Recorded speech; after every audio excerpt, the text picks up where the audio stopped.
You're listening to an Ono Media podcast. Hey everyone, and welcome back to the Into the Dark podcast. I'm your host, Payton Moreland. I'm so glad you are here. Seriously, thank you for being here.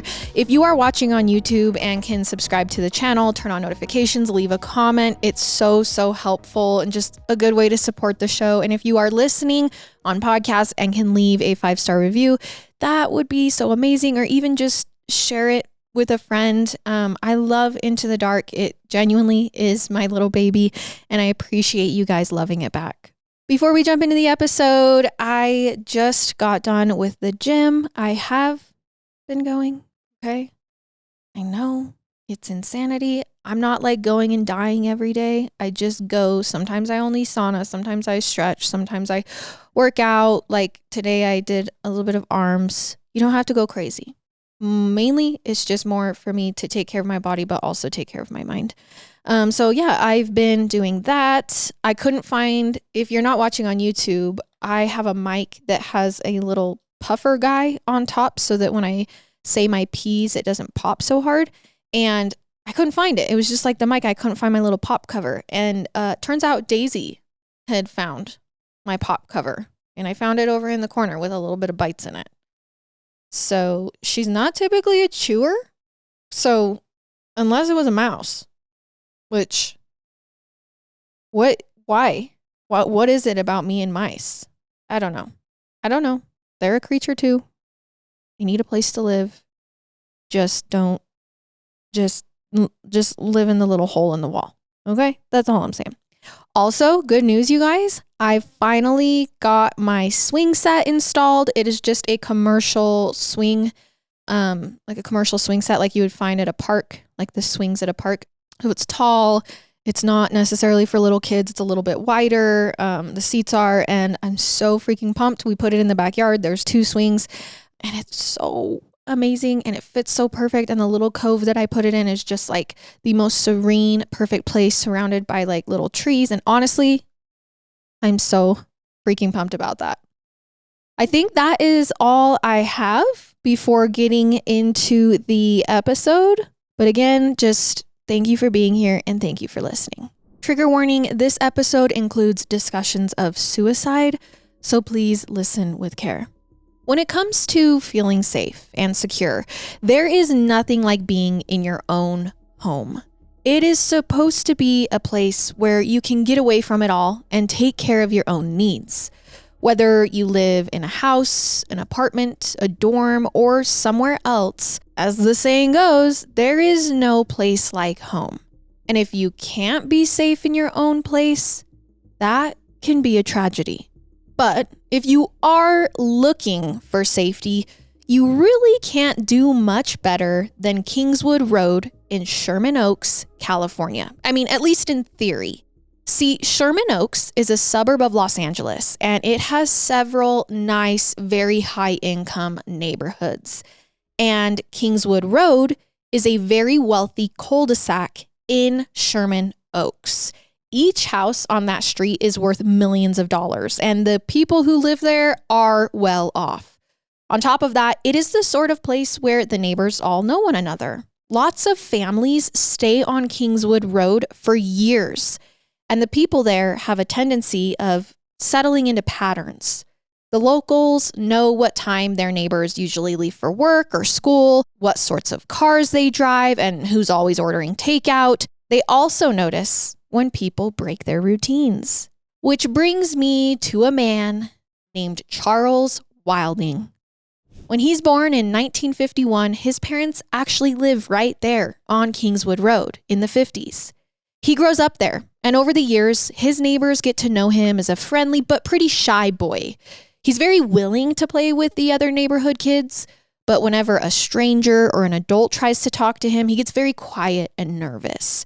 Still, there's nothing really unusual about that. He seems healthy and well-adjusted overall. But sadly, tragedy strikes Charles and his family in the late 1960s.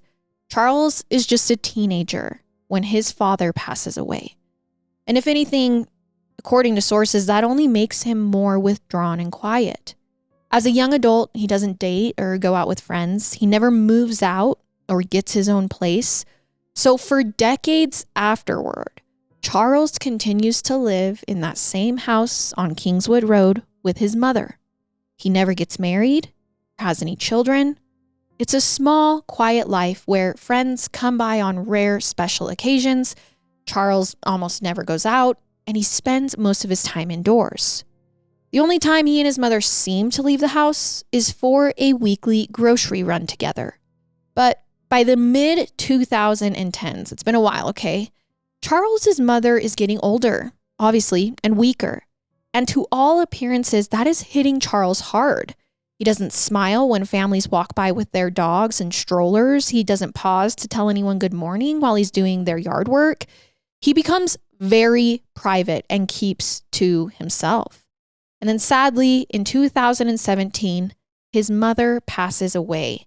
And afterward, Charles just gets worse. I mean, this has been his whole life. He never left home. His neighbors say at this point, he becomes a complete recluse. Now, he never sees his friends or leaves for anything but the absolute necessities. And then 2020 brings the start of the COVID pandemic. Right after the shelter-at-home orders go out, Charles hangs signs up on his front door and all around the house. And these signs say that he's tested positive for the virus and he's very contagious and people should stay far away from his house if they don't want to get sick. Now, it's not clear to me if he, at this point, actually has the coronavirus or if he's just trying to get people to leave him alone and this was the perfect opportunity for him to do that. But I do know that for the most part, his old friends and neighbors definitely give him his space after this. So when they see him heading out to buy groceries or pick up his mail, nobody says hi or approaches him. They respect his wishes and ignore him completely. And because he's so private, it becomes harder for people to realize it when Charles starts breaking his routine. They're not watching for him to run errands or do outside chores. So when he stops leaving the house entirely, nobody in the neighborhood notices for a while. But by the fall of 2020, people start to compare notes, and it turns out that no one on the road has seen Charles in months, which is a little concerning because at this point, he is 69 years old. He's at an age where it can be worrisome if no one hears from him for a while. His neighbors are concerned that he could have had a medical emergency or taken a bad fall inside his house and he could need help. But it gets even stranger because it seems that Charles does have a guest staying over. And remember, he never has friends visit him. Except beginning around September or October, they do notice a young woman coming in and out of Charles's home, just not Charles himself. She looks to be in her mid-40s and she has long reddish blonde hair. Now, when people approach her to ask who she is and why she's at Charles's house, she becomes very defensive. She explains that her name is Carolyn Herling and she actually works for Charles. According to her, his house is falling apart and full of dangerous mold. And since Charles is so old, he's not in any shape to fix things up himself. In fact, the mold makes it too dangerous for him to even be inside. So she tells the neighbors Charles is staying in an apartment on the other side of Los Angeles while Caroline handles all of the repairs and the upkeep at his family home, the home he's never left. So needless to say, the people of Kingswood Road are getting suspicious because they are nosy, they're into each other's business, and they are not convinced about Caroline's story. They think something strange is going on with Caroline and Charles, also especially because they haven't seen him. They just don't know exactly what that strange thing is yet. So, gossip is flying all up and down that street as people speculate on what Caroline's really up to in there. Some of the rumors get back to her, and she's so upset that she writes a letter to each and every person who lives in this wealthy neighborhood and on Kingswood Road. Each copy of the letter says the same thing that she's been claiming the entire time, that she's there to clean up the mold and make home repairs, and Charles is in an apartment and everyone needs to leave her alone. If anything, handing these notes out to all the neighbors just makes everyone more suspicious, especially because nobody has heard from Charles or gotten any confirmation that he's actually okay. So in late December of 2020, someone decides to call the police to request a wellness check on their neighbor Charles. And before long, a few officers show up at Charles's house and knock on the door. And the person who answers isn't Charles, it's Caroline. She tells the police the same story that she's been telling the neighbors. But the cops are like, listen, we're doing a wellness check. We have to see him. We can't take you at your word. They ask follow-up questions like, where is this apartment where Charles is supposedly staying? Caroline refuses to give an address and says, no, I have to respect Charles' privacy. So next, the police are like, well, we're going to call Charles and talk to him for ourselves. So Caroline gives the officers a phone number. They call it right then and there. The line rings and rings, but nobody ever answers. Now, this is all very suspicious, but it also doesn't prove anything. So the detectives ask if it's okay for them to come inside and look around Charles's house. And Caroline actually consents to the search and lets the officers inside. They don't find anything alarming. It's just a normal, nice house on Kingswood Road. So before they leave the neighborhood, the officials get statements from Charles's neighbors. They all talk about, hey, like, we haven't seen him. We're worried. We think Caroline is suspicious. But again, there's nothing actionable there. No hard evidence of any wrongdoing. So the officers have no choice but to head back to the station. Now, to be clear, the police do not think, like from the very beginning, that Caroline is particularly trustworthy. There was something about her body language, her tone of voice. Just like the neighbors, it is rubbing the police the wrong way. It seems like she's lying, or as one detective in this case puts it, I think she's trying too hard to be convincing. But they also don't have any proof that she's done anything wrong. She has paperwork showing that she's supposed to take care of the house and it's all in order. And according to these forms, Caroline has been working for the family for years. I mean, on paper, since before Charles's mother died. And it looks like his mother actually signed the documents giving Caroline the authority to make whatever repairs or renovations that she wants to the house. So everything does seem legally binding and official. Now, all the police can do at this point is open up a missing persons case on Charles, set up a tip line, and hope that someone sees him. And then they just pause the investigation there. With no other hard evidence, the case almost immediately goes cold. Now, after this, a year goes by with no forward momentum in the investigation. The police don't get any tips, uncover any clues, or come up with any theories about what happened to Charles. Not until October of 2021, which is when an anonymous caller reaches out through the tip line. And they say that the reason why nobody has seen Charles or reported on his whereabouts is because he's dead. And they also add that Caroline is living in Charles's house illegally. She doesn't just work for him or honestly even know him. They're claiming that Caroline is a squatter.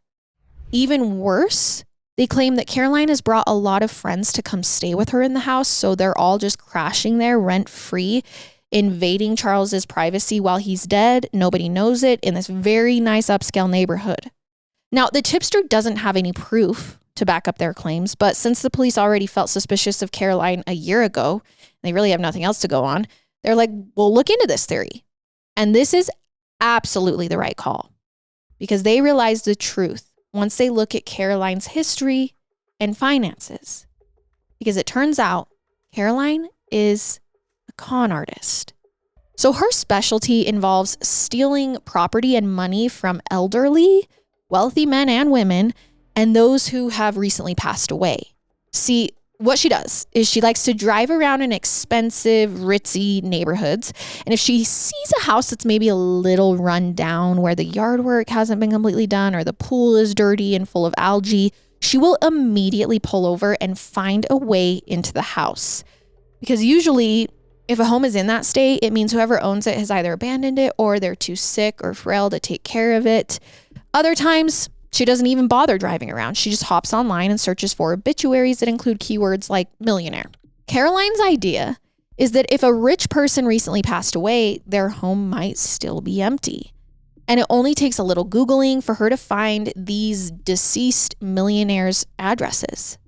So once she's inside an abandoned house, she immediately moves in permanently and learns everything she can about who the owners were. She reads their mail. She goes through their personal papers. And along the way, She compiles personal information like social security numbers, legal names, birth dates, and then once she has all of that information that she needs, she goes and creates fake IDs so she can access her victims' bank accounts or rewrite their wills. Also, she can get as much money out of her victim as she can. Sometimes she even has to meet with a banker or a lawyer to go over the changes that she's making to the accounts. And on those days, she calls older friends over to pose as the real owner. She makes fake IDs for them and writes out scripts so their stories will match hers exactly. Basically, she goes to extreme lengths to get away with these crimes. And every time we do a con artist story, I'm like, if you had just put that much energy and time into a job or an idea. Anyways, one time, Caroline rewrote one of her victims' wills so she would inherit his entire $1.7 million fortune when he died. And by the time anyone caught this scam, she had already collected his money and disappeared. Another time, she befriended a woman named Dusty Bowman. Now, Dusty was going through a divorce, and Caroline introduced herself as a divorce lawyer. To be clear, she didn't work for Dusty, but she pretended to know a lot of the ins and outs of the legal process. So, whenever her new friend Dusty began venting about how things were going with her soon-to-be ex, Caroline would step in and give her tips and advice. And this went on for months. A long con. And then one day, Dusty was shocked when Caroline sent her an invoice.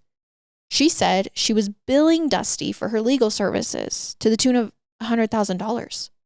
Now, of course, right away, Dusty reaches out to Caroline and is like, I never hired you. I never agreed to this. Why are you betraying me? She thought her friend was just casually sharing some tips and tricks. Except Caroline said, hey, Dusty, if you don't pay, I will sue you for the money. So sure enough, that's exactly what Caroline did next. She filed a restraining order against Dusty, took the case to trial.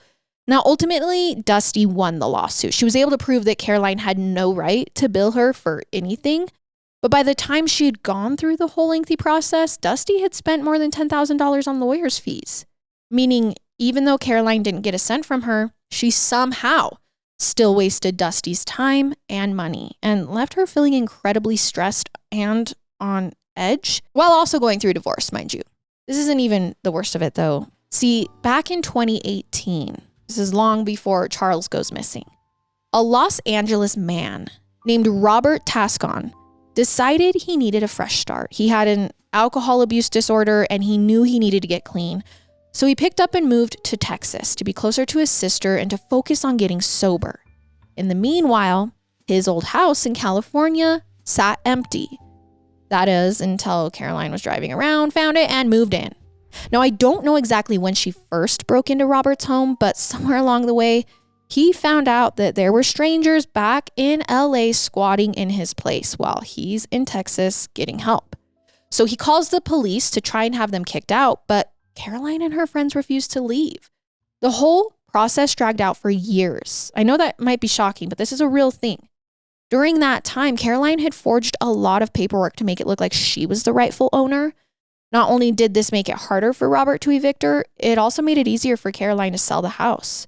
She didn't legally own it, but she still found a buyer who was willing to pay $1.5 million for it. That was half of what it was worth. But Caroline closed the deal, pocketed the money, and moved on to her next scam. And by the time Robert realized that his house didn't belong to him anymore or belonged to two people now, it was too late. The new owners had moved in, the sale was final, and there was no way for him to now remedy the situation. And tragically, this stress was a lot for him, and he killed himself. He was just 53 years old. His house was stolen from him. Now, in the meanwhile, Caroline took the money she'd made from his house and bought another property for herself.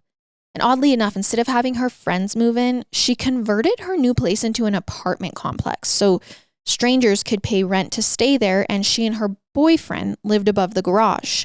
She just had one rule for her tenants. The people who lived there couldn't use any drugs or alcohol inside of the house, which was fair enough. She could set boundaries around what people did in her home.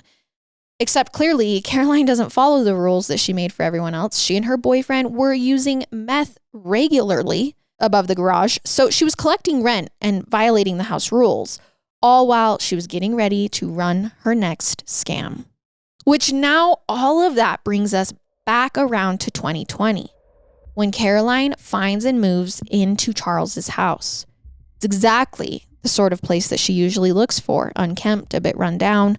She can tell just by looking at it that nobody really has been keeping close tabs on this place in this very nice neighborhood on this nice road.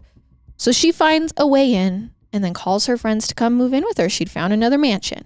According to one of Caroline's accomplices, when they all got inside the home, they find Charles inside, and apparently to the friends, he is already dead.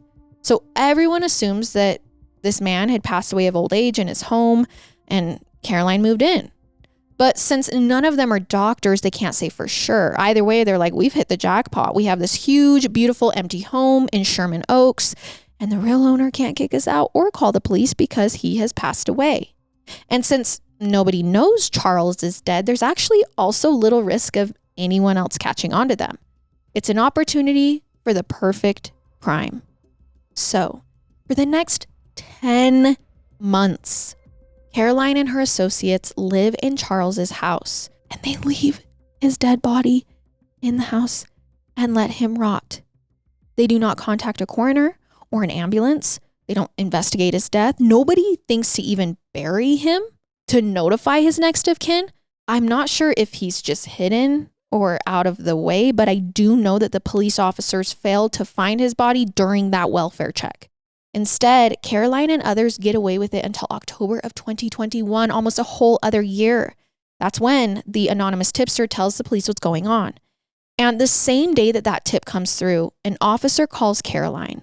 You'll remember, during the welfare check the previous December, Caroline got rid of the police by giving them phone numbers so they could call Charles. But remember, nobody ever answered that phone? Well, now in October of 2021, Caroline just gives the police the same tactic. She gives them a phone number that she knows is not going to work. And sure enough, he calls it but doesn't reach anyone. Except this time around, the investigator isn't willing to drop things there. He needs to find Charles. So he's like, Caroline, you got to give me another number. He says he isn't leaving her alone until he talks to Charles. And if she doesn't cooperate, he's launching a major investigation into Charles's disappearance. Caroline's okay, I need some time to go through my contacts. And then she calls the police officer the next day and she says, hey, I'm with Charles. Do you want to talk to him? She puts a man on the phone. Now, obviously, we know this isn't really Charles because he has been dead for a year by this point. Instead, it is one of Caroline's male friends who's agreed to pretend to be Charles on the phone with police. But unfortunately for Caroline, this police officer is too smart to fall for her lies. As soon as the man gets on the phone, the investigator asks him, okay, Charles, yeah, what's your social security number? Now, the fake Charles does not know this. So the detective's like, hey, just another question. What's the number on your driver's license? The man doesn't know it. So now the police officer is like, how am I supposed to believe that this is you, Charles? But he gives the man on the phone one last chance. He says he wants to meet in person and talk to him about what he's been up to for the past year because there's been a missing persons report on him and no one's been able to find him. The officer asks the man where he lives and Caroline's friend gives him an address. Now, a few days later, the cop goes to that address to question the man who lives there. And no surprise, but when he knocks on the door, the man who answers is not Charles, but he's one of Charles's good friends. And I'm not sure what this lie is supposed to accomplish. It's just one more red flag for the police officer to spot. Like literally the police just showed up with this random guy and he's like, yeah, Charles is my friend. What do you need? And Caroline must realize by now that she's getting a little too deep into this and she needs to start covering her tracks, which means it is time to get rid of Charles's body. So she calls a few of her associates and together they sneak Charles's remains out of his house and then bring them to an apartment that Caroline has been renting. It has a private rooftop balcony area where they can work with no witnesses around. They buy a tub or some kind of container. They put it on the balcony and put Charles into it. And I know this is insane. Like multiple people moving a year-old dead body to another apartment that this girl has. Why are you in Charles' house if you have an apartment? Anyways, this group of people dump a bunch of acid and lye on top of Charles's body, and the hope is that this will dissolve his body into nothing. Now, this doesn't work. It is a lot harder to dissolve a body in acid than movies and TV shows make it look. So for a week, they keep going up and checking on his remains, and they stir the liquid with a wooden bat. However, after 7 days go by, Charles's body is still intact. Now, once Caroline realizes that this idea is not going to work, she comes up with a new plan. She says, we are going to chop Charles up, put the pieces of his body into plastic bags, and dump his remains in the San Francisco Bay, which is exactly what she does. While Caroline is dismembering Charles, she also makes a point of breaking his teeth. She does that so if his remains are ever found, it'll be harder to identify the body. And then once he's completely dismembered and bagged up, the last step is to toss the body into the ocean. Now, just to be clear, San Francisco is about a 6-hour drive from Sherman Oaks. That is a long way to transport a year-old, badly decomposed, chopped up dead body. You'd expect that to be grim work, but instead, Caroline and her accomplices treat the drive like it's a vacation. They rent a muscle car, they take a road trip. Along the way, they stop, they take selfies, they're having a great time. A friend of theirs meets them near the bay, and this friend owns a sailboat and is more than happy to help them dispose of a dead body. I don't know who Caroline is running around with, but these are some loyal people and messed up people. And while all of the friends are on the boat, again, they are taking pictures, acting like they're having a blast. But while Caroline is focused on getting rid of Charles's body, the police back home are still investigating. And they pull Caroline's bank records and credit card history. Now, they find dozens of transactions. They're all from her selling houses that don't even belong to her. Next, the investigators search Charles's house and other properties where Caroline has been staying. And in them, they find countless fake IDs, social security cards, and birth certificates in different names. There's also equipment that you would use to forge these documents. This includes one tool that's designed to make paper look older, so Caroline can print a fake birth certificate and then doctor it so it looks like it was made decades ago. Her homes are even full of pages upon pages of signatures. She has been practicing signing her victims' names over and over, con to con, until she fakes them perfectly. And on top of that, the police find a receipt. It's for a cell phone. Namely, it's the exact same cell phone number that Caroline gave to the police pretending it was Charles's number. They also find fake police badges, one for the Drug Enforcement Agency and one for the Diplomatic Security Service. Now, when police find these, the assumption is that Caroline and her friends have used these to impersonate police officers. And in one of her residences, the investigators find drugs and guns. I mean, like a lot of them. In total, there are 16 firearms, most of which aren't registered or legal. All of this is enough to prove that Caroline's been running an elaborate scam and breaking countless laws for years. They actually calculate that over the years, she has stolen a total of roughly $3.9 million from all of her victims. So the investigators at this point know that they have more than enough to arrest her, especially once they piece together the entire story about what she did to Charles's body. So in January of 2023, they bring Caroline into custody. Now, some prosecutors want to charge Caroline with Charles's murder. They do not believe her story about breaking into the house and finding him already dead of old age. Instead, they think there's at least a chance that Caroline or her accomplices might have killed him while they were staying in the house. Problem is, they can't prove it. She did too good of a job disposing of this body. I mean, to this day, Charles's remains still haven't been found, which means it's impossible to do an autopsy or determine a cause of death. So in other words, maybe Caroline killed Charles and then did a perfect job of destroying the evidence. Or it's also possible that he really did die of old age. Nobody but Caroline can say for sure. And since they can't prove anything regarding the possible murder, the state only charges her with conspiracy to commit wire fraud. Now, they're also prepared to charge her with improper disposal of a body, but they say they won't press those charges if Caroline accepts a plea deal. So rather than drag everything out in trial, Caroline agrees to their terms and pleads guilty in March of 2023. Now, during her sentencing hearing, lots of victims and their relatives come forward to talk about Caroline's past and history and how she has hurt them, just to show a pattern. This include Robert Tascon's family. You may remember Robert is the man who took his own life after Caroline stole his house from him. At the hearing, Robert's relatives say that they hold Caroline responsible for Robert's death. They believe he would still be alive if she hadn't created the stressful situation that made him feel so hopeless and overwhelmed.